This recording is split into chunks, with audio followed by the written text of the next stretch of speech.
Hello and welcome to the debut episode of Sterne Look, a new talk show about journalism and politics here on HAPS. I'm your host, Peter Stern. Since this is our first episode, I want to start by telling you a little about my background and the format of the show. I've worked for the past 7 years off and on as a media reporter. That means I've covered the business and culture of American journalism. My first full-time job was as a staff reporter at Politico, where I wrote about the rise of digital media companies like BuzzFeed and Gawker and the struggle of legacy news organizations like the New York Times to adapt to the internet. After the 2016 election, I left Politico to join a nonprofit organization called Freedom of the Press Foundation, and I helped to launch the U.S. Press Freedom Tracker, a website that documents threats to journalists in the United States. I've interviewed dozens of journalists who have been arrested or physically attacked while trying to do their jobs, often while covering street demonstrations. Throughout my career as a media reporter, both reporting on the business of media and on journalists under threat, I've realized that many people outside the journalism industry don't understand exactly what it is that reporters and editors actually do all day, how the media business really works, and the kinds of pressures and threats that reporters often face.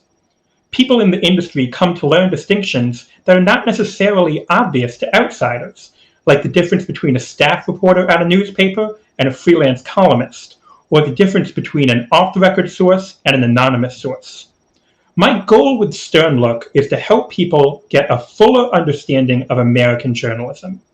Each week, I'll start off with some quick takes on recent media and politics news before transitioning into a main segment focused on one particular aspect of journalism.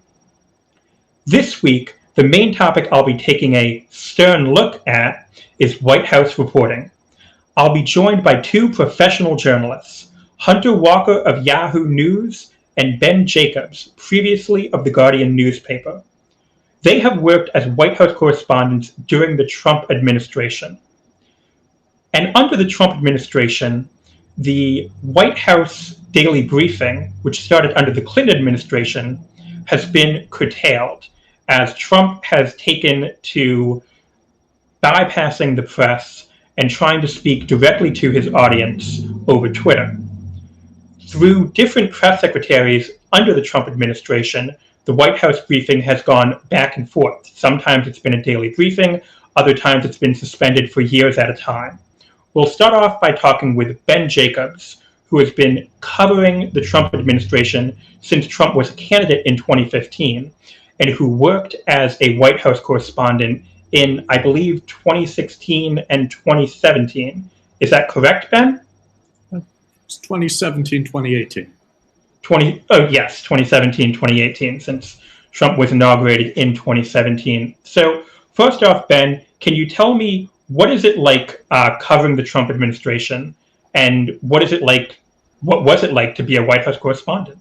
Well, covering the Trump administration is like covering the Trump campaign, which is different from covering any other political entity in which you're covering a level of infighting and transparency in sources that you don't have otherwise. That normally covering other campaigns, other issues, that folks are all rowing in the same direction. There's a common goal. Here, there's less so of that, and you have a level of infighting that creates all these juicy leaks that we get to this day.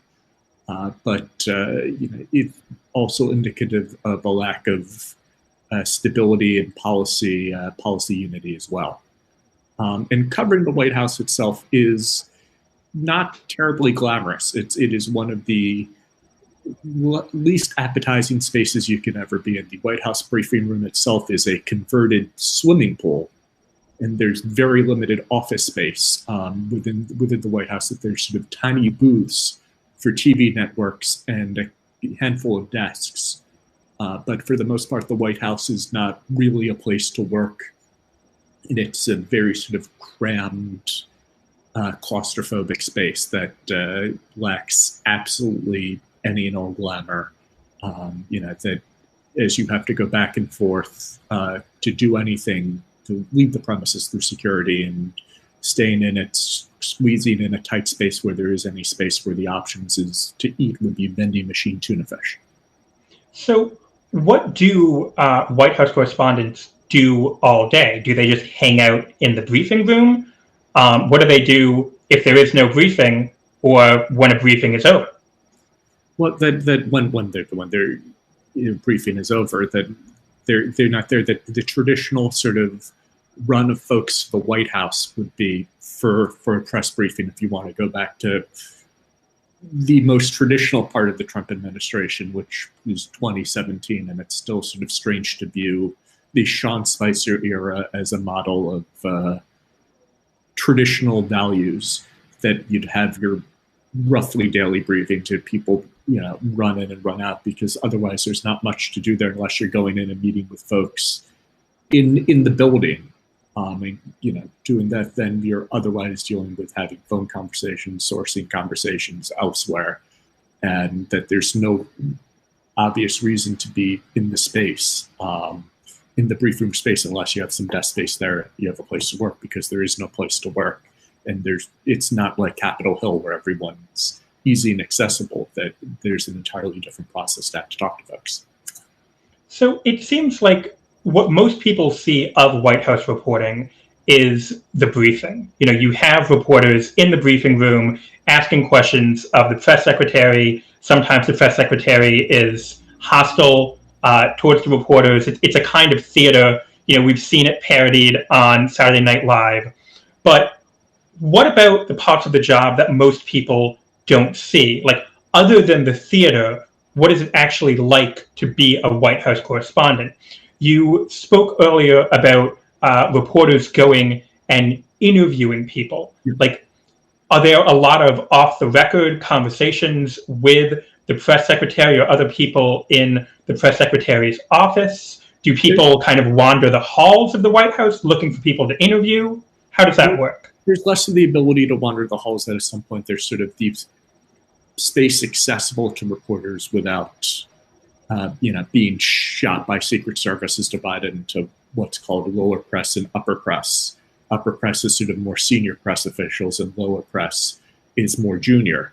And that, there's certainly the ability to go into the lower press area. The upper press, Hunter would give a more recent view of this, has certainly gotten more restrictive. That I remember early on the Trump administration, folks, 20 people camped outside Sean Spicer's office trying to figure out what had happened with Michael Flynn. But that has been cut down, and that at this point there's enough going on where you're reaching out to folks elsewhere in the administration, elsewhere in Trump world, that this is obviously not a traditional hierarchical administration.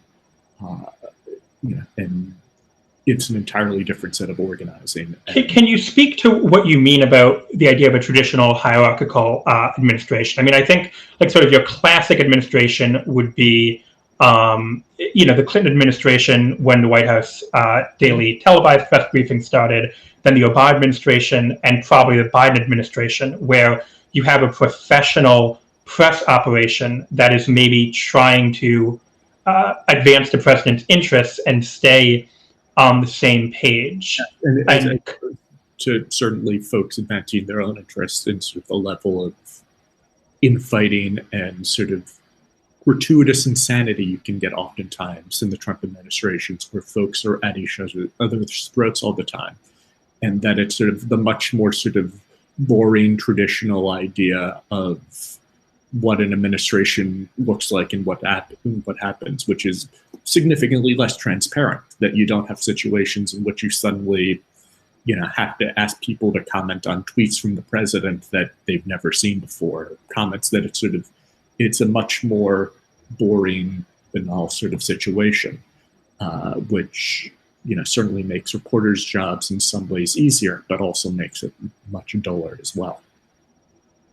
But what is it like to cover an administration that has, demonized the press? I mean, it seems like the Trump administration, there are some advantages over a more professional administration because there's greater transparency, because when people are at each other's throats, they're more willing to leak things and kind of tell you what's going on. But then there's also this hostility to the press that you don't see from a traditional administration? Not necessarily that you don't see from a traditional administration, but that you see more transparently, more openly doing that you can go back through, issues with the Obama administration press and with subpoenaing reporters. There's an entire thing there. Here it's much more, open, looking for reporters to fight, reporters looking to pick the fights, because as it turns into a little bit more of, that in some ways it's more intense, but in other ways there are also elements that are more like professional wrestling, that there's a little bit of kayfabe to all of us in a way that you don't necessarily see in the past. I mean, there are real issues, obviously, with the press and, the president's and the administration's attitude towards the press, but some of it is also, is also sort of deliberate, it's a kayfabe, for lack of a better word, that it really is a sort of weird storyline, picking the drama, turning CNN into the enemy of the people in a way that, doesn't reflect, a president who obsessively watches cable news TV, and that, this is creating a storyline and a hero and villain for both sides, and, it makes better television. Yeah, I think that's a good point and a fair point about the way that, in particular, the briefing is a kind of theater, and it always has been.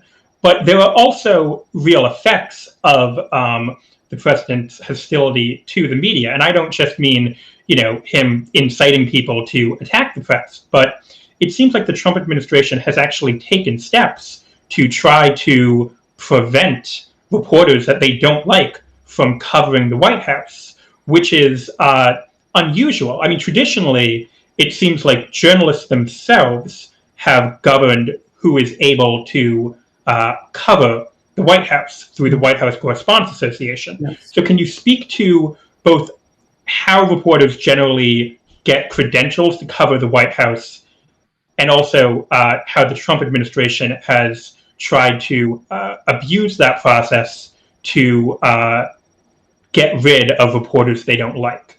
So part of it is that reporters go through there's a credentialing process where you apply to get a hard pass, the formal pass to the White House that can take a very long time through a bureaucratic process. But normally once you had the pass, it was good for however long you get it renewed. The Trump administration has mandated that folks have to be on the premises, I think, 90 out of 180 days, which creates a lot of hardship when there isn't actually news going there. It makes it harder for people to get in and out, and changes the criteria for that. It also certainly encourages folks who just want to show up, because one of the sort of signifiers of the White House press briefings is that the White House is a very easy place to get credentialed for, and you have all sorts of random folks who show up from random outlets, for unclear reasons. And sort of one of the great traditions of White House press briefings in less conflicted times was, asking one of those reporters. For example, there's a reporter for a website in India where, when the question would get particularly brief, calling on him and getting a question that had something to do with trade in Kashmir than whatever the heated news of the day would be. You've seen the restrictions there, and you've also had the lawsuit with Jim Acosta. You've had all these restrictions to sort of make more further limit what's going on and who's there, which has created some tensions, and it's over really particularly sort of minor reasons. That obviously the fight over Jim Acosta didn't accomplish any particular good, and was sort of fighting for the sake of fighting, and picking a fight with CNN for the sake of picking the fight with CNN, because it certainly wasn't necessarily about reporting. And you've seen there are always some of these tensions that are inherent in all of this, but sort of seen it break down in the most least subtle ways possible. So in general, if the president is not specifically targeting you and trying to take away your credential, would you say it is relatively easy for any journalist to just cover the White House and go to the press briefing? Not these days. I mean, if you're talking about a few years ago would be, that they're sort of now dealing with this. They're now further restrictions because of the pandemic. That Right. keep in mind that none of this has been normal at this part for nearly a year, and doesn't look like it'll get normal anytime soon. That it's more difficult to get in there, and more difficult to do the process. But it's also a question of what the value is of going to the briefing for the sake of going to a briefing. If that's someone's motivation. Yeah, I mean, how many journalists are generally allowed in the briefing room? How pre-pandemic, and how has that changed? Are they trying to social distance now? Yeah, there are no limitations in the briefing room before then. So you'd have the folks in the assigned chairs. I believe they're 36 or 48, and you have people piled up on the walls to each side, trying to ask questions. At this point, there's sort of very specific things, and there's sort of unique rotations within the rotations of the pool. And they've tried to say, only if you have a seat, if you're part of this rotation, just to try to minimize folks there. And of course, there have been exceptions that once OAN showed up, that you've had a couple of other reporters who've showed up for these things, because the White House Correspondents Association can't enforce this. Is asking to get a reporter for Epoch Times. You had a reporter for Playboy starting to show up and sort of trying to take advantage of this and get in their punches, because the code, it's only as good as everyone sticking to it. So it's voluntary compliance about whether people are wearing masks in the briefing room? About whether people show up. I mean, wearing masks is also voluntary. Everyone has been, and that you sort of saw an initial reluctance for folks to wear masks and for folks to do that, which gradually went away.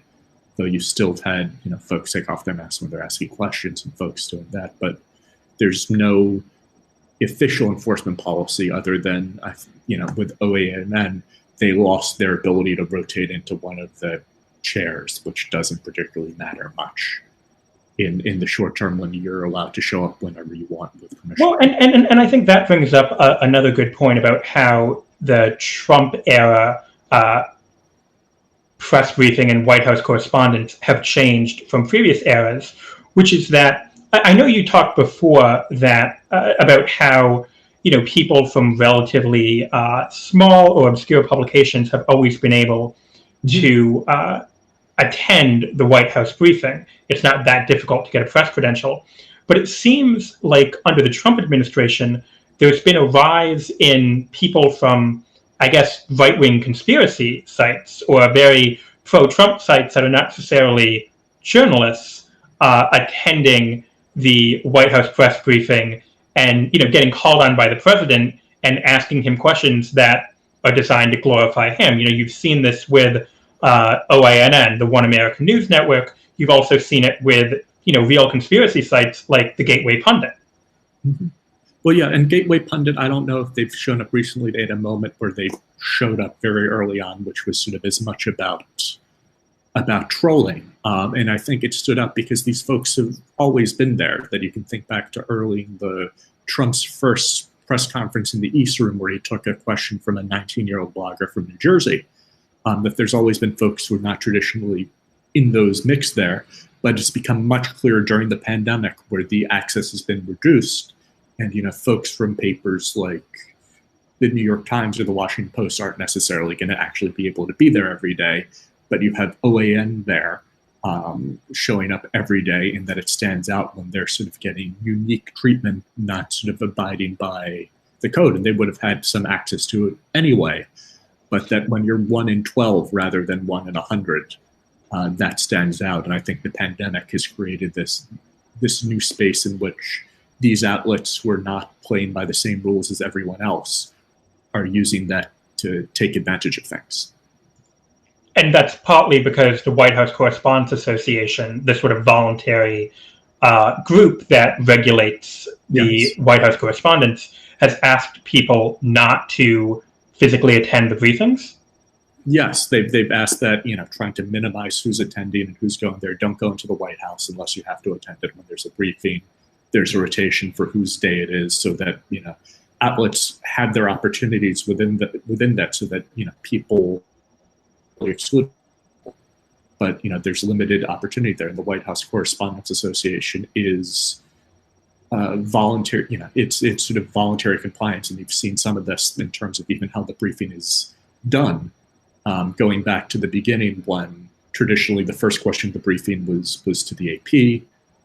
And then the briefing would go on until the reporters were out of questions, not until the press secretary decided they were tired of talking.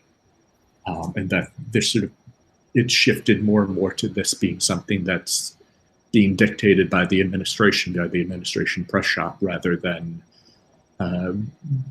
voluntary, sort of a voluntary cooperative effort, in terms of the White House, in terms of the briefing, the White House Correspondents Association, because traditionally the White House itself didn't want to get involved in this, that if you're trying to assign people seats or trying to take turns doing that, there's no upside to doing that and playing favorites within the press corps.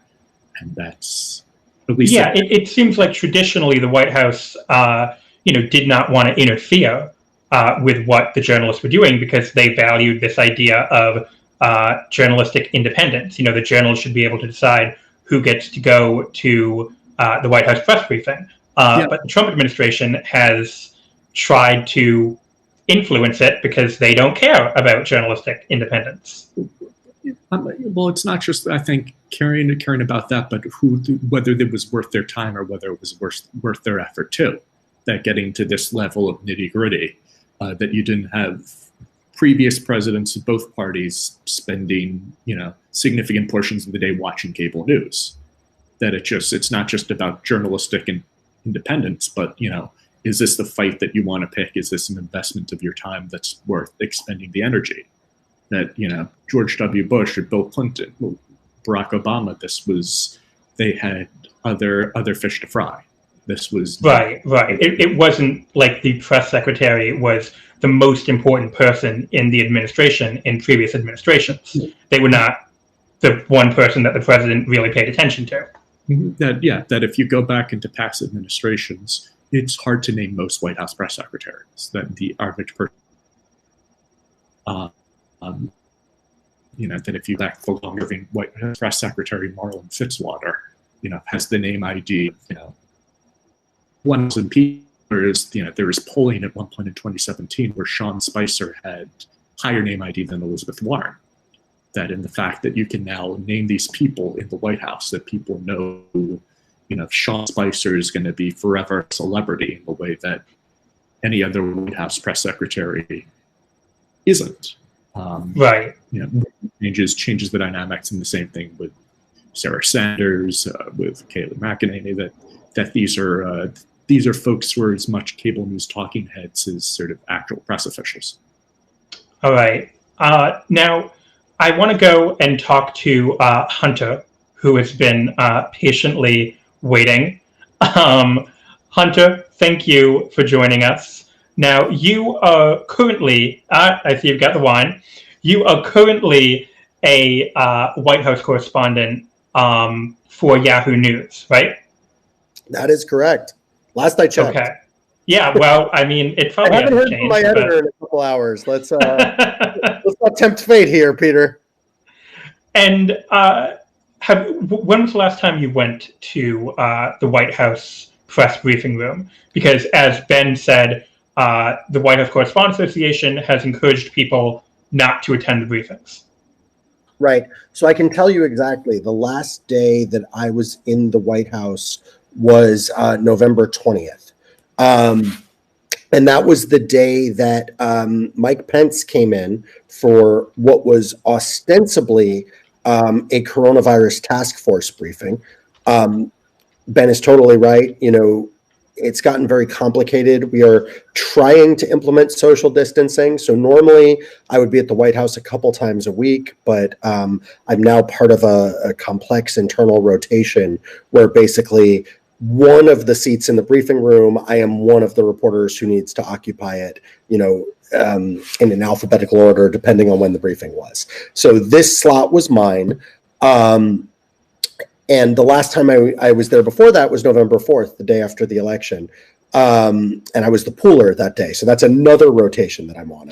Yeah, that is something I wanted to kind of talk about, because I think it's something that a lot of people not in the industry, or really people who are not in, political reporters, don't necessarily understand this idea of pooling and of rotation. So can you explain first what is the White House pool and what is its purpose, and then how the White House pool differs from this new sort of social distanced rotation idea?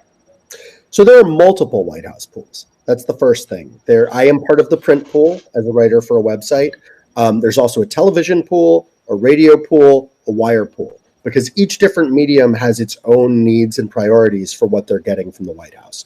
But the general purpose is that anytime the president is active at work and particularly out and about, there's a reporter with them. And, quite frankly, some of the reason for this is in case there's an emergency. I mean, my colleague Olivier Knox was travel pooler on Air Force One, and my former colleague Olivier Knox not on 9/11. And he ended up on the plane, for an extended period with the president. And you have reporters with the president almost at all times until they basically declare a lid and go to bed. And this term lid became politicized and sort of a feature of Trump's campaign as he was arguing that Biden was not as active as he was. But these systems are set up so that reporters are with the president at all times. So if anything of consequence happens, there's someone there to transmit that news to the people. And in addition to the different types of pooling for every medium, there is what's called the in-town pool. So that's me and other reporters in DC who accompany the president anytime he's in the general metro area of the nation's capital. Then there's the domestic travel pool. So those are seats on Air Force One. I fill one of those, go to different rallies with the president, different domestic trips. I was there with him when he went to Mount Rushmore for the fireworks extravaganza ahead of July 4th. And then there's also the international travel pool. These are the reporters who go on foreign trips with the president. So all these rotations are happening at once. Then there's the normal, I believe, 48 seats in the briefing room. One of those is assigned to each different outlet. Yahoo has one of the seats. We're the second to last row, all the way on the left. But in the age of COVID, as we again have attempted, at least as a press corps, to look out for each other and implement social distancing at the White House, we've spaced out the seats in the briefing room. So everyone who did have a seat is instead part of this temporary rotation. So for me, in the past month, I've actually only been at the White House twice. Once was on November 4th, the day after the election. I went down there as the main print pooler, and we did not see the president once that day. So essentially, I went down, took a COVID test in case I got called into the room with him, and literally nothing happened. The next time I went down there was 16 days later on the 20th, and this is when Pence came out for this task force briefing. And it was really one of the first times, I mean, that day, November 4th, began a long stretch post-election where the president didn't face the press at all. Right? This was even before the weird 1-minute appearance he had in the briefing room. Pence sort of tested the waters and held this Corona briefing. We all watched it, as we do with every task force briefing, assuming that they would take questions afterwards. And even though this was ostensibly a press briefing, which normally does feature questions, Pence, Birx, Fauci, General Perna, who's involved in vaccine distribution, even though they were talking about matters as crucial as where the vaccine is in development and how we're all going to get it, they didn't take any questions. And they walked out of the room, and I was one of the reporters who stood up and essentially shouted at them, asking the questions we had wanted to ask and trying to get them to be accountable to the American people. So right now, due to the social distancing, where you have the rotations of the seats, how many people are supposed to be in the briefing room now? I don't have the total number. It's normally 48 seats. It's reduced from full rows to one or two a row. I would say, actual correspondents in the chairs, you have a dozen-ish down from 48. There's also a lot of support staff. I mean, the TV folks have their cameramen, they have producers. And then as Ben, was mentioning earlier, OAN has gotten in trouble. This is the conservative channel. Right. That's One American News Network, one of Trump's favorite TV networks now. And a place that has gone as far as any conspiracy outlet in attempting to undermine and spread false narratives about the election that just took place. And one thing that they've done is, despite this social distancing rotation, Chanel Ryan, their White House correspondent, and I use that term so loosely, has continually come in the briefing room and sort of stood in the back, had her mask off, and tried to ask questions. And it's galling to me because A, she's putting, White House staff, reporters, and their families at risk, but also she's not asking any questions that have any news value. Right. One of the ones that I remember off the top of my head, she was asking about this incident where Antifa.com, this random website, was redirecting to Joe Biden's campaign webpage. And anyone who knows literally anything about website development knows that, I can redirect to a third-party page with no involvement from them. It's literally a meaningless thing. And in fact, I subsequently did a story. I found out that Antifa.com was registered, guess where? Russia. And, that doesn't necessarily, website registration. I could register a website via Panama or Russia right now, but it was one hell of a coincidence. And she was certainly bringing, potentially foreign material into the briefing room, implying it meant something it didn't. And, just being the epitome of disinformation while also, putting everyone at risk of COVID exposure. And in talking about the different sort of, reporters who attend these briefings and who cover the president, you mentioned the White House pool. Now, is everyone who has a credential or who is usually attending the briefing in the White House pool? Like, would OANN ever be in the White House pool where they would be the one following the president? So the White House pool is administered by the White House Correspondents Association. They also administer the seats. They administer these various different pools. They have pretty rigid criterion for membership, which are also designed to eliminate organizations that have, foreign government funding or engage in lobbying. So they have a pretty high standard. But again, there's these multiple rotations and it gets pretty complicated. You can have people who work for one of the organizations that are in the pool but don't normally cover the White House, and they show up on a given moment. So, for example, I've gotten a couple pool days that are, a Saturday or a Sunday when the president's about to go play golf and there's not a lot of news happening. And you can find yourself on those pool days with a freelancer, who's just given a temporary day pass, by an organization like Bloomberg or the New York Times that knows that they have kind of an off hours weird pool shift to fill. For me, I go in every day that I can, and I've learned, frankly, the hard way that you kind of always have to be prepared when you're on the grounds of the White House. I mean, I'm someone who used to cover news in New York. Yahoo brought me down to DC to cover Trump. So I'd never even been in the White House as a tourist. And all of a sudden I find myself covering the president in the briefing. And I learned within that first week or so that literally every time you walk in the White House, you should be prepared potentially to talk to the president and have a question. And I say that because, as Ben pointed out, it did get more restricted over time. And the Trump administration sort of learned this stuff. But there used to be this hallway that he would walk past every evening. He used to take a route from the Oval to the residence that would pass the press area. And the first time I saw this happening, I was standing there waiting to talk to someone else, and the president just walked by me.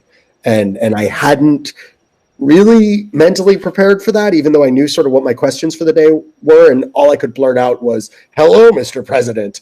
And I have tried every other time I've been in the White House to be 100% prepared what I would ask him and what I would ask any member of his team, because you really don't know. I mean, one thing that's happened in the Trump administration, even in recent days, as he's sort of tried to avoid very traditionally and directly facing the press post-election, they've put out very, very rapid notice for his events. So when he did make that 1 minute long appearance in the briefing room, I think reporters got 2 minute warning that that was happening.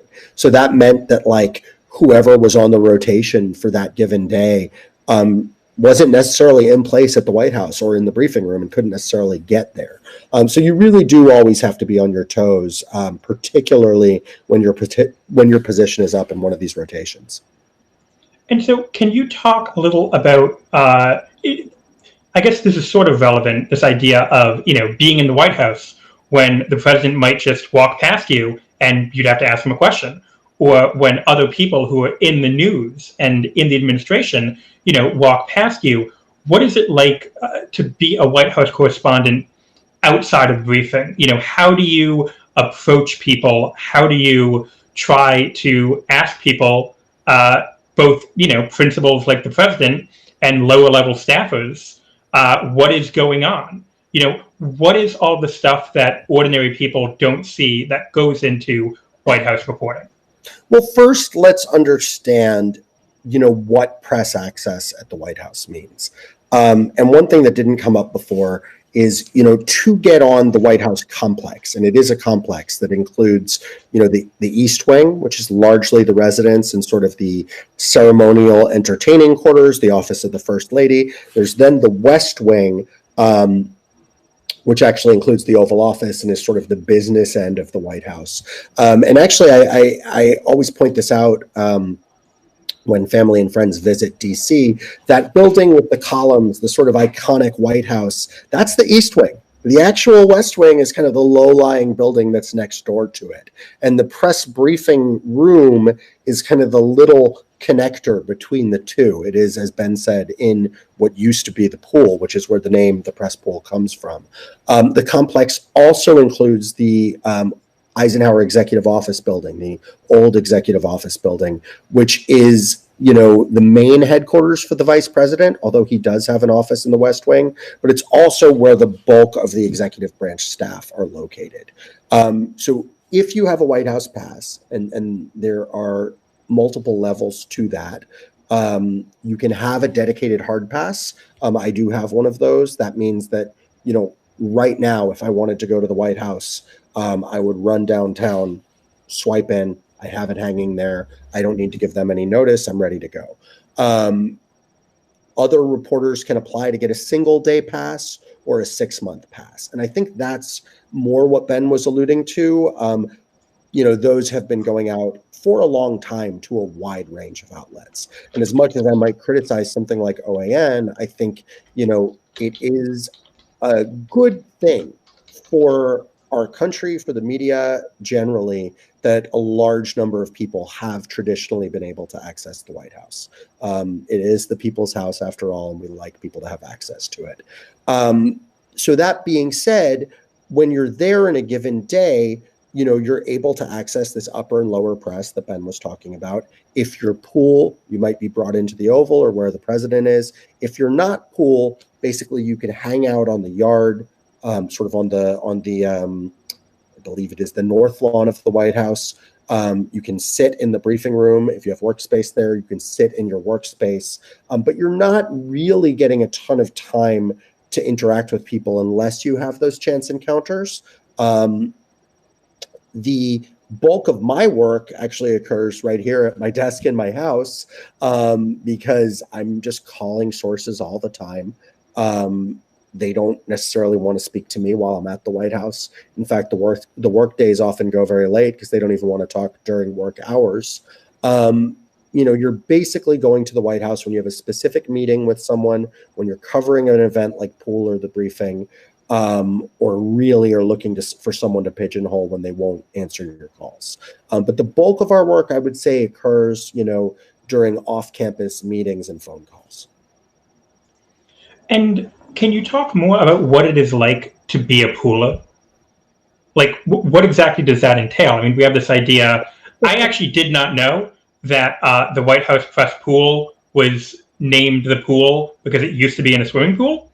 But when you talked about what it means to be in the press pool, this idea that you want someone from each media type to be with the president at all times. You have a print pooler, you have a TV pooler, you have like a photography pooler. And what exactly does a pooler do? Like, you follow the president, and if he has a heart attack, you report on it. But what do you, if he doesn't have a heart attack, what do you do? Like, what is a pool dispatch? Well, first off, Beluga Blues 10, nice to see you. I can see your questions. And if you have one, put one there in the comments. I had to pour myself another glass of wine when you asked that question, Peter, because pooling is such a funny thing. It is simultaneously totally exciting and an honor, but it's also absolutely one of the most terrifying things I've ever done. And here's what I mean by that, right? When we talk about pool, we're essentially talking about being people's eyes and ears on the president, right? So typically what you'll do is this: you send out a pool report, and there's a whole jargon that's involved in it. You might say, like, you use the royal we a lot. You refer to yourself as your pooler, because again, you're not even a person, you're representing the whole group.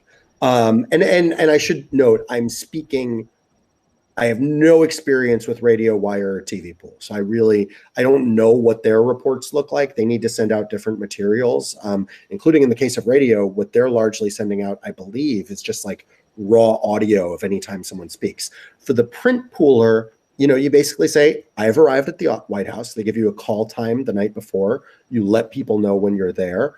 And then they basically will call a lid, either the full lid for the day or a lunch lid, which is like a temporary break when there's no activity. At any other point, you're on call. You don't know how much warning you're going to get. And you will either get pulled into a scheduled or unscheduled event. I want to put one caveat in there. I think there's also a photo pool, again, making sure that all the services have pictures of the president for any given thing.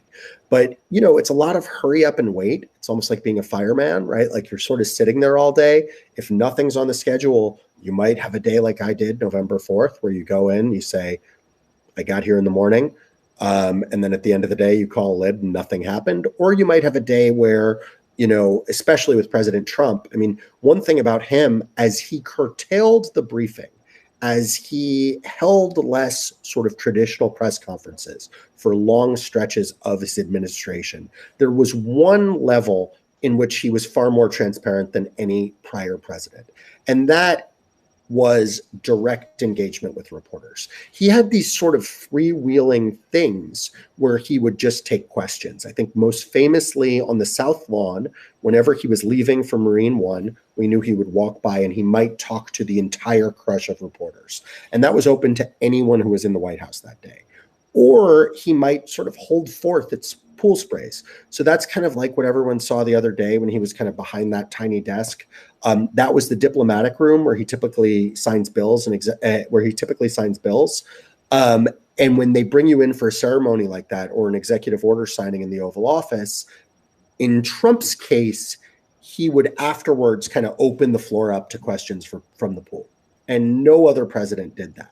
But it seems like traditionally, when you would bring in the pool for that kind of thing, like a bill signing, the idea was basically like, it's a photo op. You want to get a photo of the president signing this bill. The idea of sort of turning it into an impromptu press conference was something that Trump really did. It's totally Trump. It's one of the many ways he destroyed the playbook. I think part of what happened, through my conversations with sources and other people close to him, he's a guy who is a creature of the New York City tabloids. He's a creature of reality television. And he's a brand machine, right? Like, if you read the New York Times reporting on his tax returns and look at his financial disclosures, his biggest business has not necessarily been real estate. It has been his own brand as a mogul. And say whatever you will about the guy, he is an absolute marketing genius and a master media manipulator.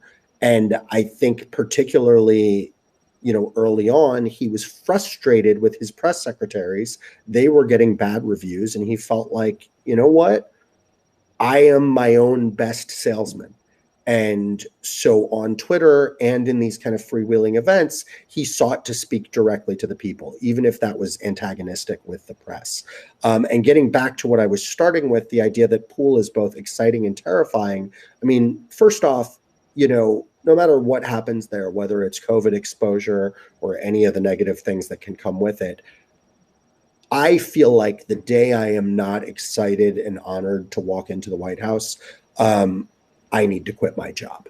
It's impossible not to walk into a space like the briefing room or the Oval Office and not feel the weight of history and essentially the burden. I mean, for me, I'm a guy from Brooklyn. I had no connections in this industry. I went to public school. Like I know friends of mine have things in their life that are serious and matter to them. And I view myself as the person who's there in the White House asking questions for other people. So that burden is an incredible honor, and it's incredibly exciting, but also particularly when you're pool, not only do you have that, duty of being America's voice in there to question the president, but sometimes you are literally the first and only transmitter of what's going on. What do I mean? When Trump's having a freewheeling, pool spray session in the Oval Office, right? He's sometimes talking for 20 or 30 minutes on massively news-breaking things, such as his relationship with rivals, such as, where he sits on, potentially passing something like a COVID stimulus bill. And you're getting these transmissions from him, but keep in mind that the TV and the radio people, they're not broadcasting live, right? I remember, there was this day recently, sort of after the president was sick, when he came back to the White House, and we were all watching that shot on the lawn, and we were not watching him speak live. We watched it later. The reason is because, there's not technology yet for TV and radio people to live stream from those locations. So the print and wire reporters sending out quick emails of, the president just said this, the president just said that. That is the first draft of history. And that's an incredible burden. And it can also happen, especially as travel pool. I mean, thank God there was not more news when the president went to South Dakota for the 4th of July celebration, because when we were on Mount Rushmore for fireworks, the weather was bad and I couldn't get emails out for an extended period. So literally I was watching the president. My memory and the drafts in my phone were the only record of what was happening, and it wasn't out to anyone else until I had service. And that often happens, when you're on Air Force One, if he speaks to you in back of the plane, there's no reception, particularly on the smaller plane, and you have to get that out after the fact. Or weird things like there's also a local pool called in for some travel events. So like if the president visits Minneapolis, the Star Tribune might send someone there. When I worked in New York at the Observer, I was pooler when Obama visited Staten Island after Sandy. And due to the hurricane, there was no phone reception on Staten Island. So Obama was saying stuff, Obama was doing stuff. And until my phone connected to the internet and sent that out, people didn't know what had happened. And that's exciting. It's cool, but it's also terrifying, because if you get a word wrong, you can move the markets. If you get a word wrong, you can increase international tensions. It's really, really, really super intense. I just want to say, I see Beluga Blues 10 is in there with a question. They said, what's the thing that people don't usually see behind the scenes? I think I touched on some of that, but I will share one last thing, which is my favorite weird behind the scenes thing at the White House. So I have been on Air Force Two and I have been on Air Force One.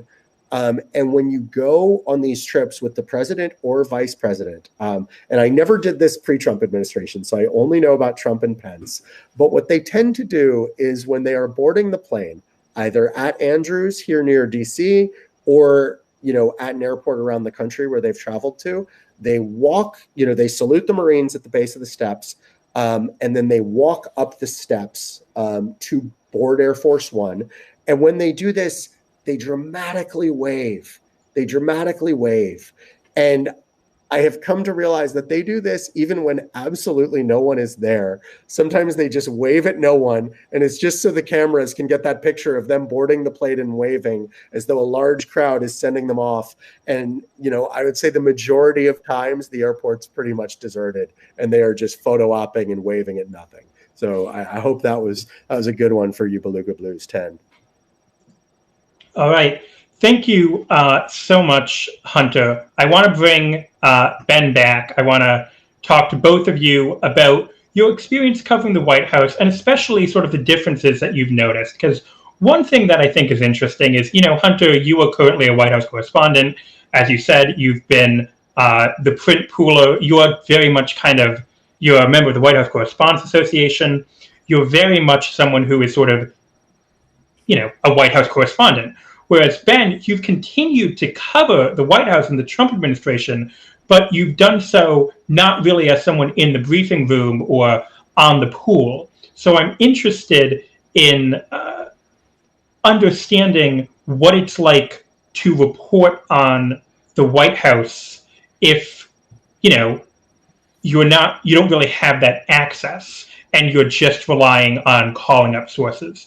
And Hunter, you as well, you talked about how a lot of your job, aside from being a White House correspondent and being a pooler who can report on whatever the president is doing, really is based on reaching out to sources. That's how you find out what's actually going on, not just what the president is saying and doing. So I really want to bring you both on to talk about that. Although, we'll go with that first, and then I'll talk more about some of the specific reporting that you've done. And I'll also say to everyone who is watching at home, if you have any questions, please, and if you're a member of HAPS, you can comment. If you're watching on Twitter or Facebook or Reddit, if you send a comment, we will see it and we can respond to it. And because this show is all about helping people understand what it's like to be a journalist, particularly what it's like to be a White House correspondent, we want to hear from you. We really want to know what you're interested in, what questions you have for these professional journalists. So with that, I will bring Ben back on, and let's just talk about what is it like? What? I said, what's up, Ben? Yeah, Ben, how you doing? Ben and I go way back. We may or may not have drunk wine together in this very dark room that I'm in right now, but that's another story for a far different broadcast. Let's keep it family friendly, Hunter. But yeah, I think in terms of covering the White House, that being part of the poll, someone who's been on, the plane. Was the poll reporter. The one-time reporters were on the plane during the campaign with then candidate Trump on his own private plane. It's a different thing, but that you don't necessarily need to do it. That, one of the best White House reporters of the Trump administration is Jonathan Swan of Axios. They don't have a seat in the briefing room. They're not part of the regular poll rotation. They're still. They got at it. They are part of it now. They are part of it now. I know but that you don't necessarily need to do it. That part of it is about the formal process of it and being familiar with the formal process of it. That these are differences between the reporting, that being in the poll and being in the briefing room gives you a sense of the formal moments of the presidency and sort of these set pieces rather than the craziness that's happening outside. And that balance may be entirely different under President Biden than it has been under President Trump and what's going on, because obviously you're not going to have this unique culture around it. It's going to be a much more traditional thing. But look, part of it is having been in that position in the first place is helpful. It's that I know how this works and know how this stuff works. But this is not something where I've started this process from scratch by just, being a guy calling up people randomly. That as long as that you don't necessarily need to be there, but you need, as long as you understand how it works and understand the mechanics and where it all fits in. And one thing that I'm sort of curious about, you've both alluded to this idea of calling up sources trying to figure out what is going on in the administration. And we've seen, you see the New York Times, you see the Washington Post. They often write these stories that are reporting on what's called palace intrigue, right? Like, what is going on inside the Trump administration? What is Trump actually doing every day? Is he in the bathrobe watching Fox, or I guess now Newsmax and OANN? When people are at each other's throats and they're leaking things, what is it actually like talking to administration officials, either off the record or on background? And I'd also be interested if you can explain the difference between those. Like, how does the sausage get made for White House reporting in the Trump era? God, this is a really great question, Peter. Before we tackle it, I just want to double back on something Ben said. I think he very accurately noted that you don't need access to the briefing room in the pool to cover the White House. I mean, I think famously Maggie Haberman is pretty much the best reporter on the Trump beat, and she has never moved out of New York, right? The action is, as I was alluding to earlier, largely off campus. What you get on campus is sort of the formal official message of the White House. You can try your best to punch through that with a sharp question, but you are by and large getting a staged production, lighting and all. I mean, keep in mind the president has an official photographer. There's an official White House media outlet that kind of tapes the things that you might see, such as the First Lady's recent Christmas video. And these events are by and large staged for that. The reporter questions are sometimes a nuisance. I mean, I was pooler the day the president left Walter Reed. And,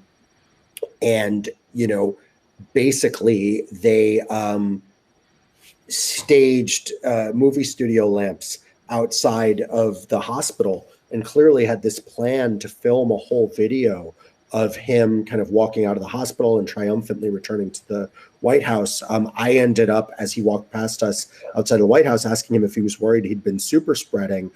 Somehow that scene was cut from the official documentary. But, you're very much seeing the production of the White House, not the palace intrigue and the inner workings. And I don't think, so I don't think it's safe to assume that anyone in the briefing or anyone in the pool has access. It's also not safe to assume you have access if you're on the phone, right? Part of the reason I ended up covering President Trump is that throughout the 2016 election, he used to call me constantly. He used to email me. The way he would email is there was a secretary at the Trump organization who would print out emails that were sent to him. He would read them on paper, write his responses in Sharpie. She would scan them back in and then email a PDF to whoever he was corresponding to. And I was in this routine. I ended up doing a long interview with him that basically got known for a moment where I asked him if he would consider putting Muslims in a database or registry. He was clearly open to it. We reported it as such. Amazingly, after I did the interview, he told me it was great. He told me he loved it. He followed up the next day. He told me he loved it. When those quotes became a huge controversy, he literally never spoke to me again outside of a large scrum. And I watched my even outside unofficial access to Trump world, shrink down to nothing. That being said, I have still found I've been able to cover this entity that in the era of President Trump, a lot of us have termed quote unquote Trump world or the president's orbit, because he had this unusually large circle of official and unofficial advisors, people like Chris Ruddy from Newsmax, who are regularly on the phone with him, no position at the White House, current and former campaign aides. There would be people like Steve Bannon who one day were on the outs and one day were back in. So a reporter could develop individual relationships with these sort of more fringe characters and start to get a good sense of what was going on in the White House. The problem is, Trump has famously said that even in his business career, he deliberately liked to, take the team of rivals approach almost to a wild extreme, where sort of, he likes people at each other's throats. He feels like it keeps his people competitive, keeps him tough, and also gets him kind of the best opinion as the ultimate arbiter between these warring factions. And that's how he ran the White House. So you have to be very careful as a reporter when one Trump source tells you something. In my mind, I needed at least, 2 to 4 more places. Because so often I've had the experience of a Trump source telling me something and, it's what they hope will happen. It fits their agenda, but another faction in the president's circles saying something else. And really with the president's unique propensity for falsehoods, and the uniquely intense and infighting nature of his administration, you have to have this additional layer of 4 times triple confirmation that I don't think you necessarily needed to have with anything else. I mean, in a traditional White House, if the press secretary told you something, it had a certain level of credibility. If certain people very close to the president told you something, you knew that's where they stood. Whereas, very famously in this White House, there are so many instances of them saying, "Oh, we have confidence in this person," and they got axed 5 minutes later, right? So it was a wider circle that you needed to cover a lot more carefully, and this question of who has access works and/or doesn't work on multiple levels. Well, and again, let's talk about in terms of getting that access and in terms of talking to people. Are people afraid of retaliation? Why do they talk to you? And do they talk to you on background, so it's anonymous, or do they talk to you off the record? And sort of how do you balance that? How do you get people to be willing, if not to put their names to things, at least to allow you to quote them if you keep them anonymous? I mean, I'm not as charming as Hunter, so I don't know.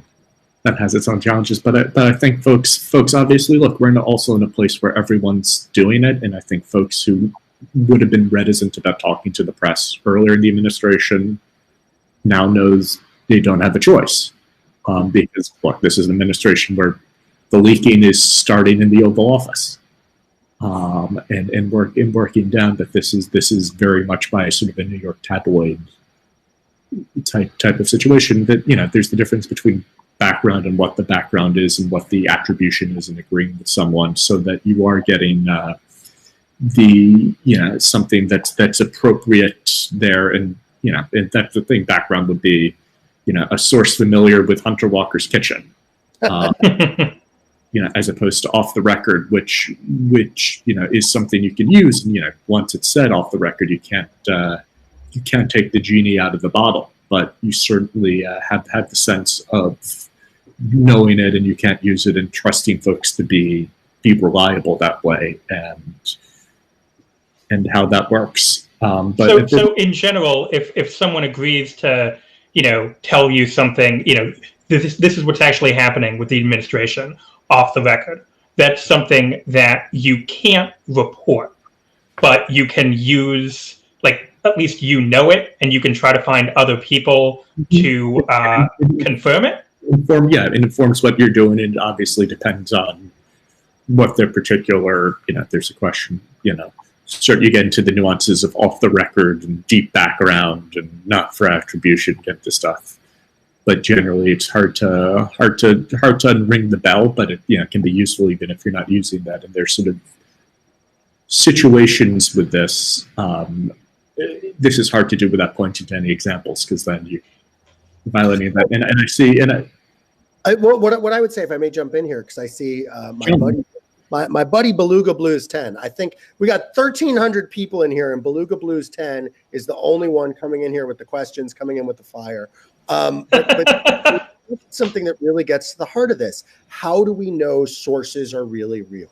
And it's a particularly important question in the Trump era, because the president, as I was saying earlier, he took this term, the lid, which was this like very technical, insidery White House pool term, and he turned it into like a feature of his 2020 campaign, right? He's also like railed repeatedly against anonymous sources, and folks need to understand what that is. That's not anonymous to us, the reporter. That's anonymous to you. And the reason we would grant anonymity is because someone may have fear of retribution for telling us something. I mean, one story I just happened to be talking about with someone today, when the Rob Porter scandal happened, and this was a top Trump aide who kind of had some domestic abuse issues. An anonymous source in the White House told me that, they thought this was being mishandled because there was a quote unquote boys club in the Trump administration. And I thought that was a really important view. I was able to verify it through multiple sources. And I wanted to convey that story to the public, right? But I couldn't name those people. They would have absolutely been fired. I mean, we've all seen the president's rants against leakers, right? So, typically there will be multiple degrees of a conversation. And keep in mind, right? Like, this is not set in stone. Every reporter can do what they want. Right? Chanel Ryan, as we've already discussed, is doing, sort of propaganda agenda journalism. That's got a totally different set of rules. But does that have rules at all? Yeah, I mean, it's a total break with what we would normally do. I went to Columbia J School. I come from a very sort of traditional approach to this, I'd like to think. Although, that being said, I mean, actually, that's a great thing. Like, so traditionally, off record means it didn't happen. Total lockbox. Traditionally, I could meet with someone off record. I could talk with them. It's sort of more of a getting to know you. It's something that might inform my thinking, but I cannot refer to it in any way. On background will be like, I'm talking to someone, they know I'm going to quote it, but I'm not going to refer to them by name. So that will be someone giving me a briefing as a senior administration official, or a source familiar, or a source close to. One of my favorite dealing with the president's larger orbit has been Trump ally, right? In my mind, the ethical line is, if I'm talking to Ben Jacobs or Peter Stern, I cannot say I just had a conversation with a source close to Peter Stern, right? That would be actually misrepresenting and obscuring your identity. Other people might handle that differently. I don't know how reporters would handle it. So in that sense, my view of off record and on background is very traditional, where I personally get a little more untraditional, and in a modern environment where, one thing we should understand, I mean, I think we were alluding to earlier the fact that the televised briefing is a creature of the Clinton era, right? But so much of what we see is new, right? And in the old days, reporters used to have extensive direct engagement with the president in the White House. This would largely occur off record. There were gentlemen's agreements to avoid things like reporting on President Kennedy's cheating, right? And they would sort of get together for drinks at the end of the day, and reporters would file their one story and kind of move on, right? Now it's totally different. I like to use more anonymous sourcing than something like the New York Times might be comfortable with, right? But I only like to use it in a way where I feel like I'm telling readers things accurately, and I'm telling them more and not less. And part of that change from the old to the modern is that there are these large crisis communications and PR apparatuses around even low-level politicians that we never saw before. And part of breaking through, a modern workplace where people are spying on email, where people are spying on web browsers, is actually allowing for more anonymous sourcing. Yeah, I mean, I think it's definitely true that not only, like, you see more anonymous sources, but you also, especially under this administration, but even just in general in the modern world, it is much easier to trace communications and retaliate against people. So a lot of people might be willing to tell you something, but not if their name is attached to it.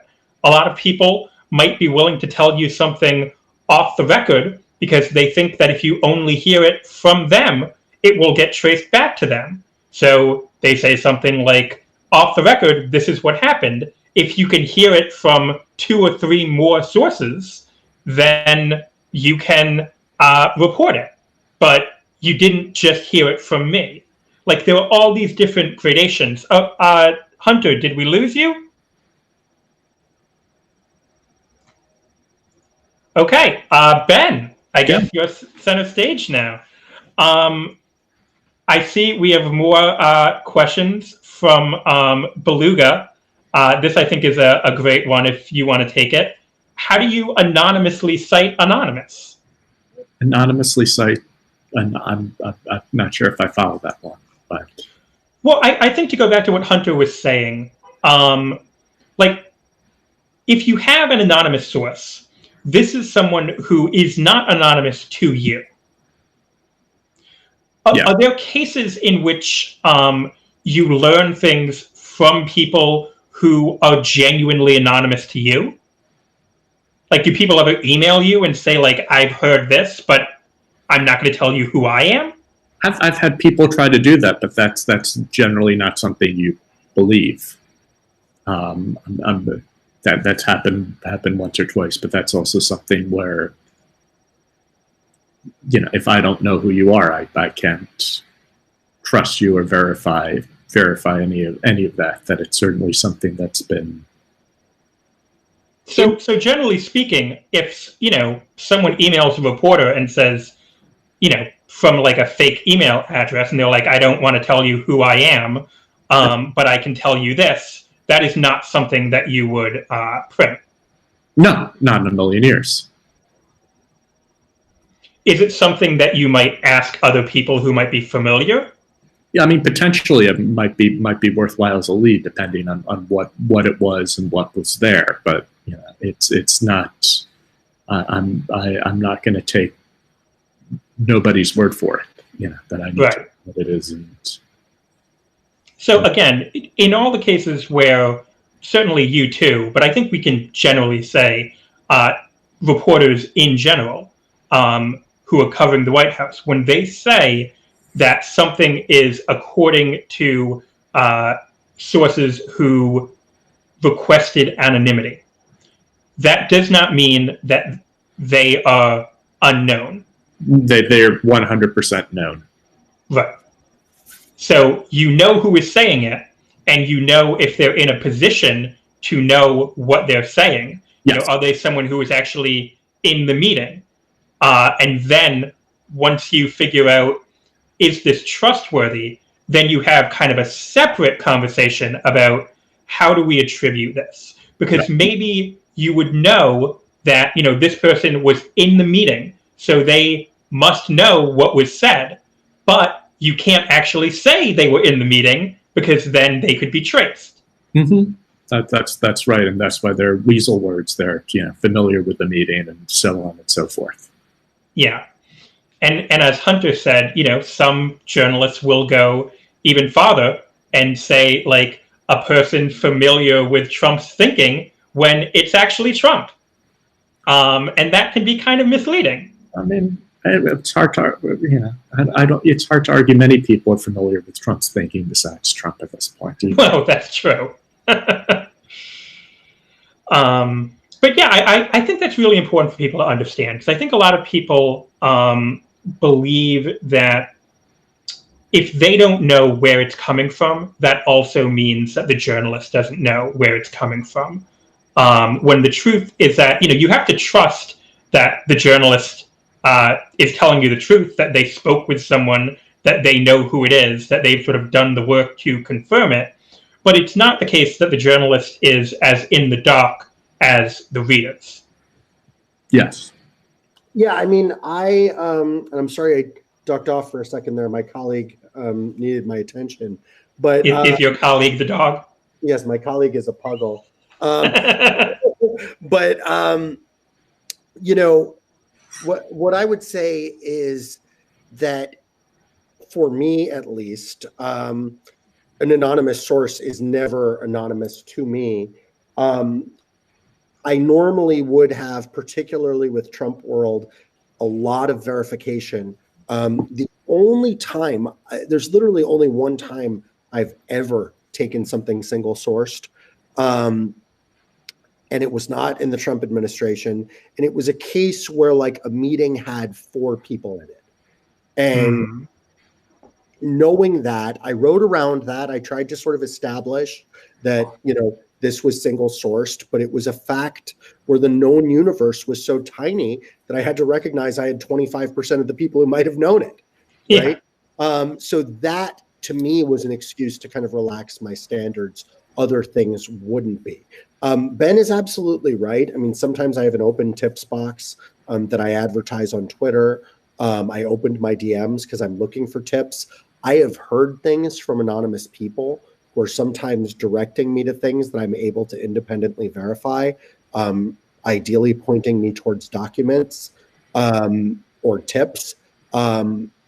And in that case, you can use someone anonymous. They end up not being part of the story because you just write about what you found out. But, I try to chase down any credible lead I can. I'll give you one dark story of that, if no one minds. It was Christmas Eve, and I believe this had to be Christmas Eve 2018, because Jamal Khashoggi had just been killed. And yes, he was the Saudi Arabian columnist who wrote for the Washington Post, and he was murdered and dismembered in Turkey. In the Saudi embassy in Turkey. Yes. And it has pretty much come out that this was a Saudi government operation. This was in the fairly immediate aftermath of this. And I received on one of my anonymous tip channels what appeared to be pictures of essentially the killing of Jamal Khashoggi. With the anonymous tipster pointing out that the shirts of one of the individuals in the pictures matched surveillance images of the killer. This was some pretty dark stuff. I spent a day working on it and going through these images, and basically ended up finding that it was gruesome images that had been posted by a Mexican cartel, and they had been online earlier, and someone had happened to be wearing the same shirt. So it was a total bad lead, a total misleading thing, a horrific rabbit hole to go down. And it was a perfect example of why we can't just take anything anyone sends in, because, there's bad actors out there. There's people trying to inject stuff into the bloodstream. And I think that's part of what's going on with, some of these propaganda outlets. They're taking random stuff that's coming in on Twitter and saying, someone told me. That's not an anonymous source. That's sort of the president's dark vision of what an anonymous might be. But you can read the stories on John Barron when he was pretending to be his own publicist. I mean, I spent 2 years working on a gossip page for Richard Johnson, who was sort of the founder of Page Six. Trump used to call him every day. Trump knows very well what it is to be a source and an anonymous source. As Ben pointed out, he has himself been one at many different points. And, I would say by and large, most reporters deal with that fairly responsibly. And anonymity is actually about helping people who want to blow a whistle tell you a story. It's not about hiding things from you. Well, and I think another aspect of that's important is this idea that journalists investigate things. Sometimes journalists even know things that they can't report. So, there's this idea that if there are allegations against Biden, for example, the media is not going to cover it because, they're anti-Trump and they're pro-Biden. But the fact that the New York Times or the Washington Post or Yahoo hasn't reported on the substance of an allegation does not necessarily mean that there are not reporters trying to investigate it, right? Yeah, and let me just, not to jump ahead of Ben, but let me just give you a good example of sort of reporters knowing things and not being able to report it. It was kind of conventional wisdom assumed, rumored, known, whatever you want to term it, for ages that Biden was going to pick particularly Ron Klain as his chief of staff, and also Anthony Blinken as his Secretary of State. I had that from a couple different sources, but all of them were saying they were pretty sure it wasn't at that standard of confirmation, and I just couldn't report it. I'm not going to name names because I haven't had enough wine to be that petty, but there was a certain reporter in DC who, as these cabinet picks were coming out, said something like, I totally knew it was going to be Janet Yellen and almost wrote it for Treasury, but I didn't do that.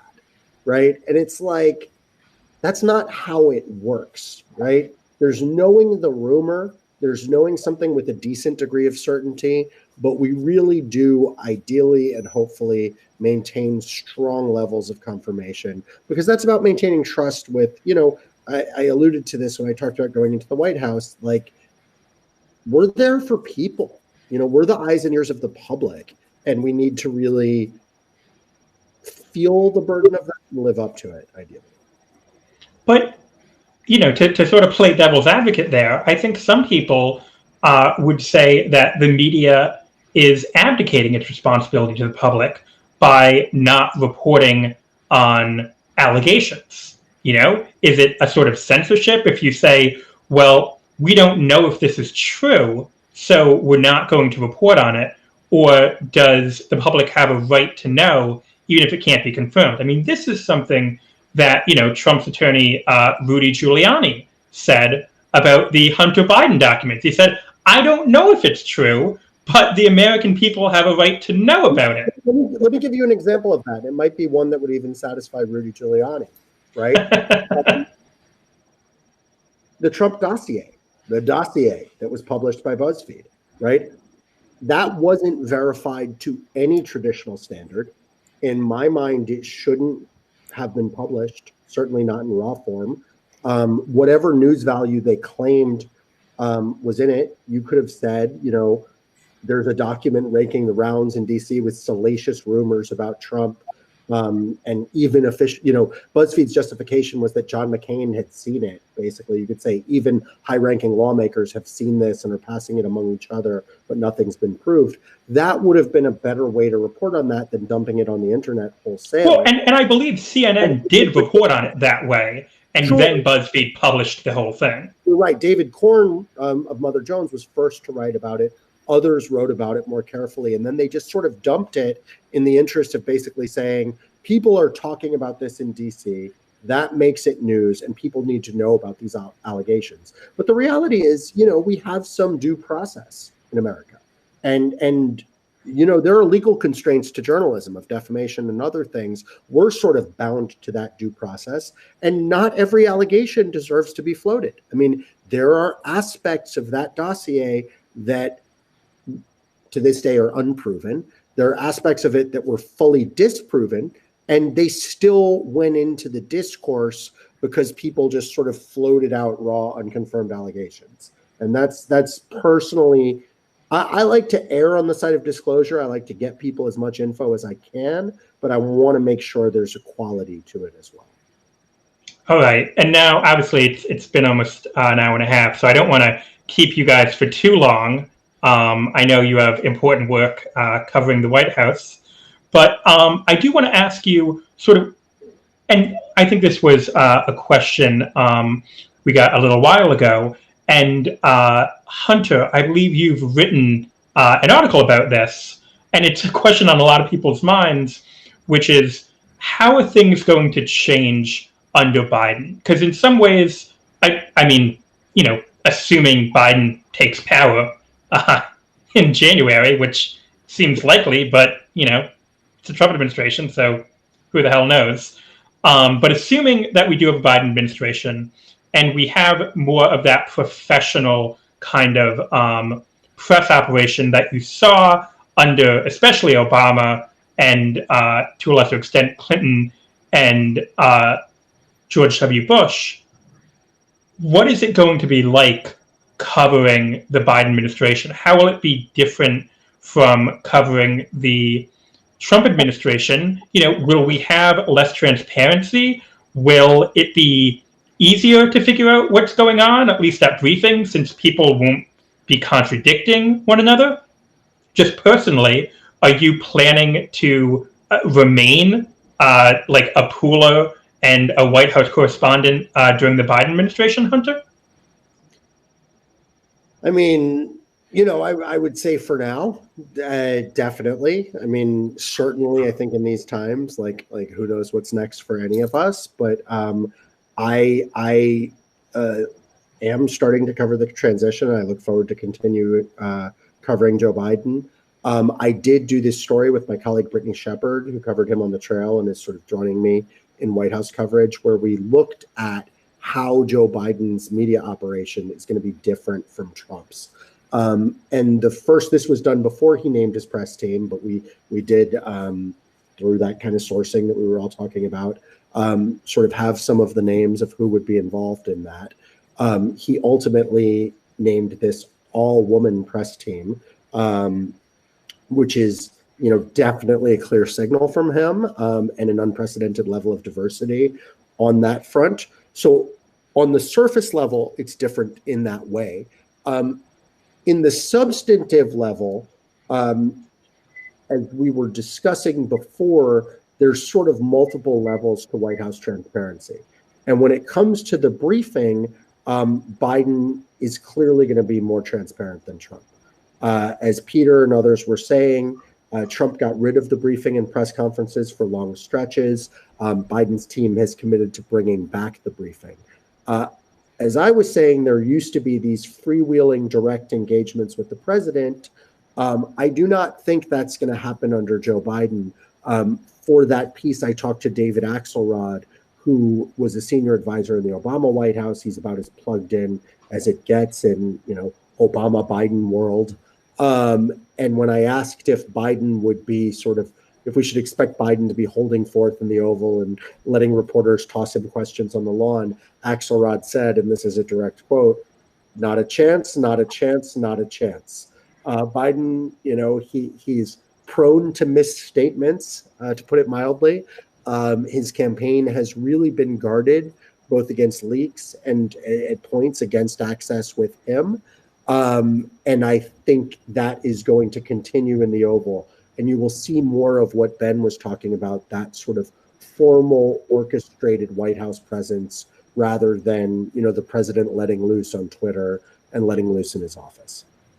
And since Hunter mentioned you, Ben, what do you think? What kinds of changes will we see from the Trump administration to a Biden administration? Well, I think it's certainly going to be more restrictive in terms of the access that we're not going to have spouting off. But part of it is also going to be what the continuities are, because you can't, reinvent, you can't put Humpty Dumpty back together again. And that some of my instinct would be, especially seeing the relative lack of access to Joe Biden during the campaign, which a lot of it had to do with the pandemic.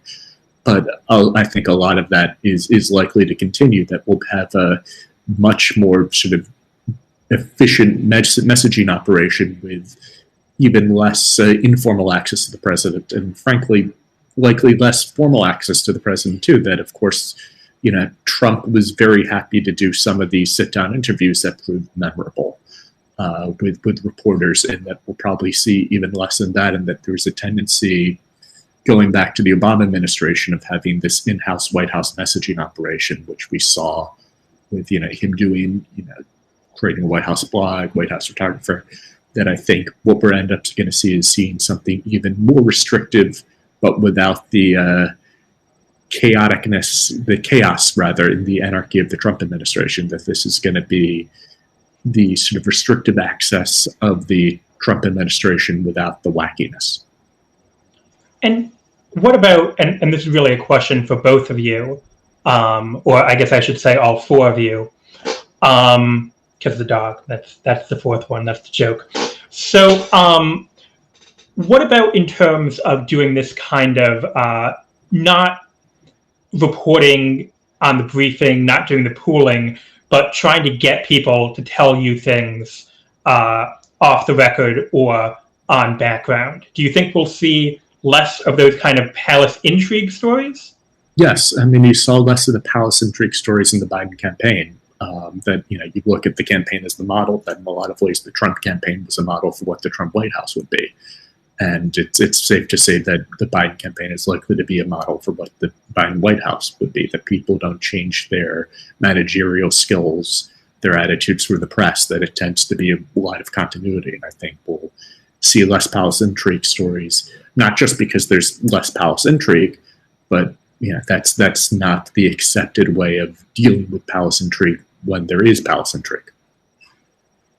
Yeah, I would say yes and no. I would agree with Ben that, we have seen much less leaks from the Biden team. They've been much more disciplined. Jen O'Malley Dillon, who was a campaign manager for Biden, I believe, triple check me on this, folks, that she's officially gone into the White House staff as well. Yes. She was very well known for, lauded, frankly, by a lot of campaign staffers for, keeping down leaks and drama and tensions. But I would say two things here as caveats on that. The first is it's easier to do that when things are going well. Right now, Joe Biden has just won an election. He hasn't had to govern yet. And so they've kept down on leaks when essentially, A, the campaign was socially distanced. So a lot of people didn't have a lot of interaction together. And B, they were winning, and there wasn't a ton necessarily to argue about. Literally, as I'm saying that, I'm thinking of a story my colleague and I did that was talking about issues Joe Biden faced with the Latino voters in Florida. And that story included complaints and warnings from coalition groups for Cubans that the Biden campaign had made. So, that might be, it's technically not campaign staff, but it was something of a leak from, a campaign coalition, right? And it's a perfect example of my next point, which is good or bad, the level of palace intrigue inside the White House may change. You're not going to have this unprecedented turnover you saw with Trump, with, X numbers of chiefs of staff, of people knifing each other and insulting each other, Scaramucci, going off and cursing people to reporters. You might not see stuff like that, but as reporters, our methodology of reporting on that is the same. So if you take that story that you just highlighted that I did, Peter, talking about Biden's media operation, that has anonymous sources in it, telling us who the players might be. I reached out to Axelrod, again, an Obama world sort of inside-outside figure to get insight, right? We're going to be doing those same things. So the level of drama may decrease, let's see what happens. It's a wild time in history, but I think, will still be reporting on that with a blend of traditional in-person access and, working the phones and finding sources. Do you think that it will make your job harder? Will it be tougher to get people to tell you things off the record if there's less chaos? Yes and no, right? Like, as I was saying earlier, when there's a certain level of chaos, you can't trust what people are telling you, right? Also, when you have an administration that's cracking down on leaks and, very adversarial with the news, that doesn't help. Discipline and keeping down leaks and drama doesn't help us either, right? Yeah. So I think it kind of remains to be seen, how things play out with Biden. But I think, for me at least, the approach and formula is the same. And one thing I will say is that a fundamental question people have with the transition, right? Reporters were very direct and very challenging to Trump, right? In part because, he, at an unprecedented level, so often said things that were simply lies, right? When I talked about that pool date this month on the 20th, where we got up and shouted at Pence, I said, why are you trying to undermine the democracy? Why are you trying to undermine the democratic election? That is a very confrontational and direct question that I don't think you would have seen in the White House prior to this month in the Trump administration, right? But you also wouldn't have seen need for it. You do it on your And phone. I think Trump Really? They got Mirror. this very directly. Go on. And people are wondering if we will lose that under Biden. I would say I certainly don't intend to. And frankly, I hope we don't. I hope we take this, aggressive, direct, and factually challenging style of journalism that was sort of baptized in the Trump White House. And I hope we take it forward because I think it is good for the country. And so if Biden is... So you'll still be asking those sort of confrontational, direct questions, even if Biden is not, presiding over a pandemic that is killing hundreds of thousands of people? I mean, the level changes, right? You don't ask someone, why are you undermining the democracy if they're not standing there, raising baseless allegations of voter fraud and undermining the democracy and, trying to literally, with Trump's legal challenges, it's very important we all recognize this. They have by and large failed and they haven't been serious to some extent, but they've been very serious to another extent because the president and all the sources talking to us reporters have made clear if he was able to pull off a power grab, if he was able to null and void the election, he would do so. This was a sincere power grab that was ineptly done, right? So that, requires a level of volume and a level of seriousness to the question that I think, something smaller doesn't. But whatever it is that Biden does, even if it's not, large-scale separation of children from their parents, even if it's not falsely declaring victory in an election, I would like to hope that we're still asking direct and aggressive questions. And when people on Twitter and in the public have gotten angry at me at points, when I mentioned this earlier in the conversation, but when Trump left the hospital, I asked him, are you concerned you've been a super spreader? Now, that was based on the number of events at the White House that proved to have caused large outbreaks. I think it was a fully reasonable question. But what I said to them is, you know what? If Joe Biden screws up, as long as I'm on that lawn, I'll be shouting loud questions at him too. And that is my plan 100%. Now, the last thing I want to ask you both, Ben, I'm talking to you too, before I let you go, is there a risk of people in the Trump administration, not so much Trump himself, but insiders in the Trump administration, using the media to kind of launder their reputations, serving as anonymous sources, telling things to the media, and therefore getting very positive coverage or distancing themselves from some of the bad things that the Trump administration does? Like, there is a general belief among a lot of political reporters and people who kind of watch this stuff closely that Ivanka and Jared like to anonymously tell reporters that they, in private, disapprove of all the terrible things that Trump is doing. I think there's been some concern, Bannon likes to talk to the press, Kellyanne Conway, and then do they get nicer or more sympathetic coverage than others in Trump world? So how do you kind of balance that desire to tell people what is happening with the desire not to allow people who have been complicit in what the Trump administration has done to distance themselves? I'll jump on some of this, and then as we're finishing up, and let Hunter take the last word.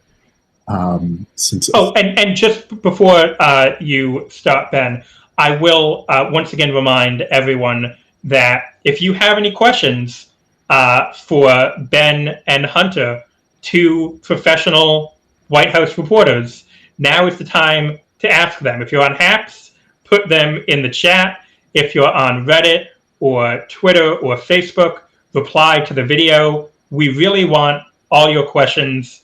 We don't just want it to be Beluga Blues 10, who is asking all the questions. They're dominating the whole show, man.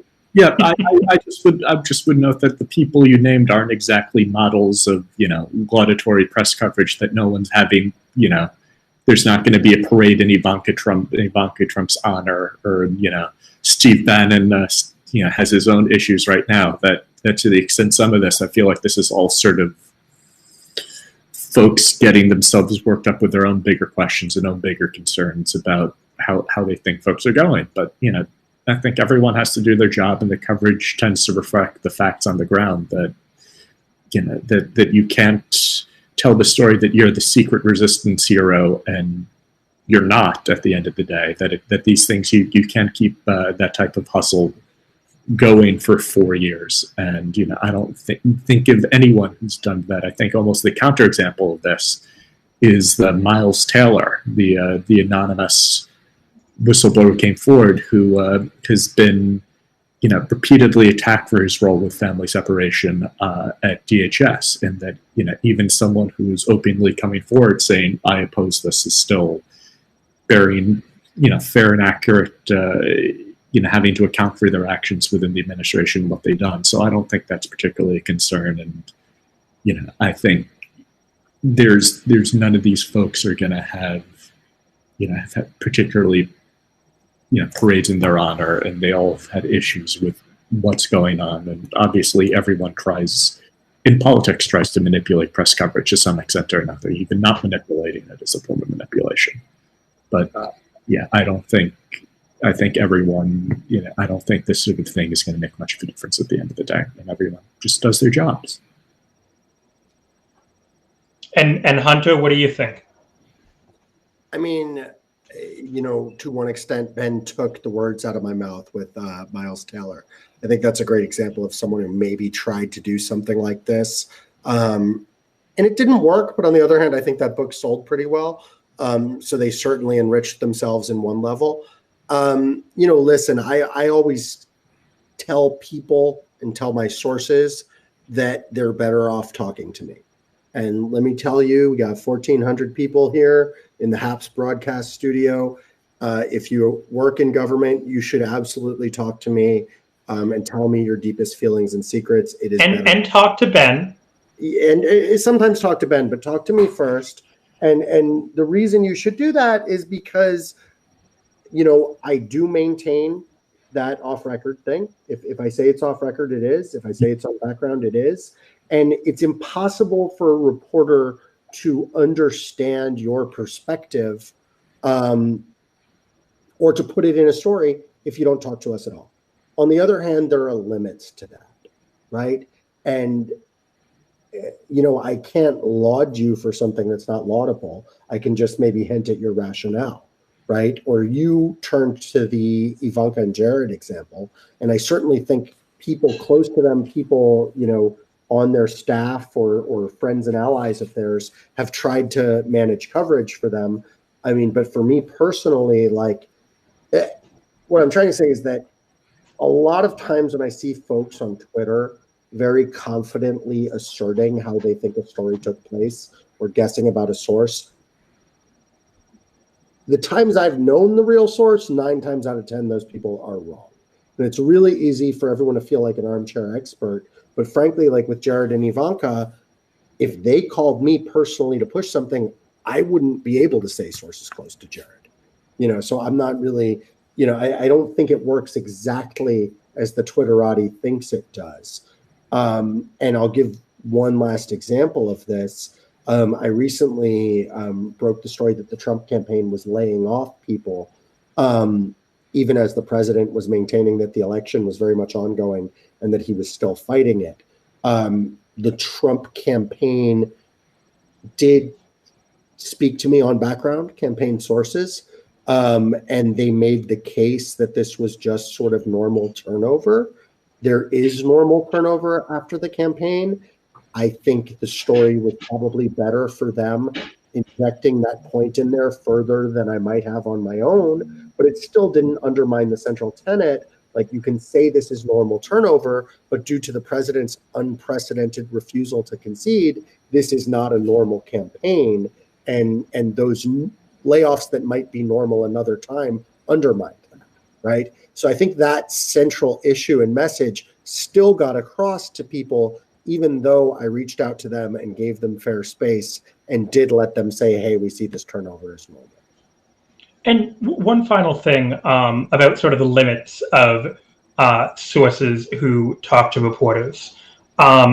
You mentioned that if people talk to you off the record, you will respect that. They talk to you on background, you're not going to identify them.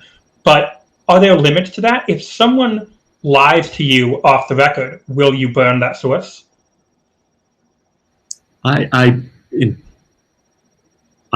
won't unless there's sort of specific reasons to. So Hunter might differently. It depends, and it's all sort of circumstantial and fact based too. But I'm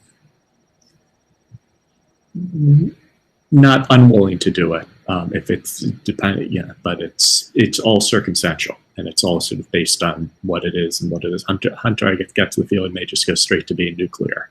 Well, I mean, I think Ben is completely right. Like, as we were saying before, all of these standards are subjective for an individual reporter. For me, I almost view it as like sort of a therapist or a doctor, right? Mm-hmm. Let's just say, theoretically, I'm kind of a comic nerd. Let's say I talk to Dr. Doom, and Dr. Doom tells me off record, I will use my death ray tomorrow, right? I am screaming that from the rooftops and identifying the source. If people's lives are in danger, it's a certain level of seriosity. In my mind, there is no ethical cover that a reporter can provide there. But broadly, I really do respect that stuff. I think if someone totally lied and burned me, I've never had it happen, in part because I try to be careful about these things. And again, use those multiple layers of confirmation. If there was sort of an orchestrated campaign to dupe me or like serve me fake documents or whatever, I probably would go nuclear and out those people. Also one time in my career, I had a story where I had a scoop on something. I was hitting up a government office about it. I gave them a deadline. I went past the deadline multiple times, and they said to me, well, you need to wait for us because otherwise we'll just go to the New York Times. And I said, I'm publishing in 5 minutes. And I did so. Now, I didn't out any off-record conversations, but I basically no longer afforded them that opportunity to, get their narrative into the story because I'd afforded it to them for more time than I was willing to. So, yeah, I think that's an interesting thing. One thing I will say here, I love this show. I love how nitty gritty you've gotten with this stuff, Peter. I love that you're just throwing in one more question. We're this is how you know that Peter is a good journalist. A good journalist, just keeps throwing in extra questions all the time. So you guys got to make sure to watch the Sterne Look. This is, I think, a really unique look into the real how the sausage gets made, nitty gritty of this business, and really no one knows it better or asks kind of sharper questions about the process than Peter Sterne. So me and Pablo over here, we endorse the Sterne Look. All right, thank you. No, but really, thank you so much, Hunter and Ben, not just for spending so much time with our viewers and going into so much detail on what it's actually like to be a White House reporter, but also for agreeing to come on for the debut show of the Sterne Look. I'm very happy that you two and other people who I've reached out to have been willing to take a chance and come on here and share their experience and their knowledge about what it means to be a journalist with the general public. With that, I will finally let you guys go and wrap up. I hope that the 1,400 people tuning in enjoyed this episode. Be sure to tune in next week at 6 p.m. Eastern. Well, we might get started a few minutes late again. So around 6 p.m. Eastern for the next episode of The Sterne Look. If you're enjoying the show, I'd encourage you to join HAPS. It's haps.tv. You can join for free, and then you can leave comments. You can help me decide what questions to ask our guests in real time. Thank you for that comment, Hunter, which I'm putting on the screen now. And if you join HAPS, you'll also be able to directly support the show by becoming a monthly sponsor, because Sterne Look is entirely viewer supported. So if you enjoy the show and you're able to, I'd really appreciate it if you could become a monthly sponsor at $5 a month. If you have any questions or suggestions of topics you want me to cover on the show, feel free to email me at sternlook@gmail.com. That's STERNLOOK@gmail.com. Don't forget to follow me on Twitter at Peter Sterne, and to follow the show on Twitter at Sterne Look. And I'm sure you want to hear more from our wonderful guests. So if you want to follow Ben and Hunter, you could follow them on Twitter as well. Ben is at Ben C. Jacobs, and Hunter is at Hunter W. Thanks again for tuning in.